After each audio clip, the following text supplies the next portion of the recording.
बात पिछले साल की है जब दिग्गज निवेशक Rakesh Jhunjhunwala India today conclave 2021 में आए थे।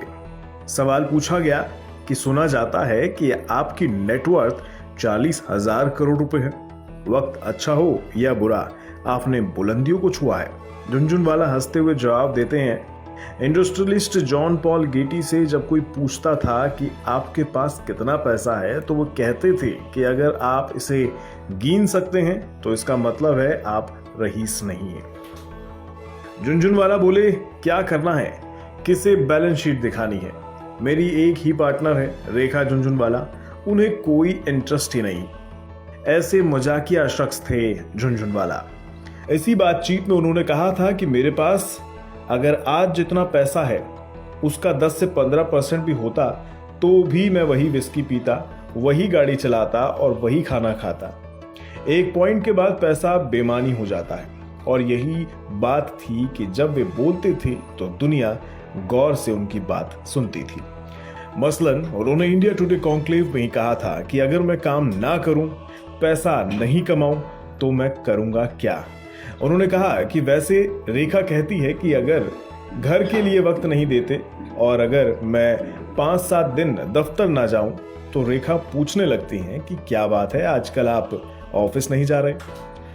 वे मजाकिया अंदाज में बोले, मैं ऑफिस जाता हूं तो घर पर रेखा का ही राज चलता है। घर की किंग और क्वीन वे ही होती हैं।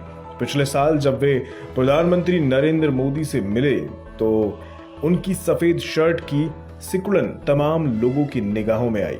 सोशल मीडिया पर उनकी खिंचाई भी हुई। फिर जब उनसे इस बारे में सवाल पूछा गया तो बोले, अरे ये सफेद शर्ट थी, इसमें तो सिकुड़न पड़नी थी, मैं क्या करूं। बोले, मैंने इस्त्री करवाई थी 600 रुपए देकर, फिर भी क्रम्पल हो गई। बोले, मैं तो ऑफिस भी शॉर्ट्स में चला जाता हूं, क्या है उसमें, कोई कस्टमर नहीं, कोई क्लाइंट नहीं, अपन को क्या करना। माने झुनझुनवाला एक फक्कड़, बेफिक्र और जो दिल में है वही बोलने वाले शख्स थे। वे अक्सर कहते थे कि मैं मार्केट को प्रिडिक्ट करने की कोशिश करता हूं, कई बार सफल हो जाता हूं, कई बार नाकाम। जब मैं सफल होता हूं तो मैं खुश होता हूं और जब फेल हो जाता हूं तो सीखता हूं। दुनिया उनकी इन्हीं बातों को एकटक सुनती भी थी। इसी इंटरव्यू में उन्होंने कहा था कि सबसे बड़ी गलती तब होती है जब आप अपनी नाकामी से कुछ सीखते नहीं हैं।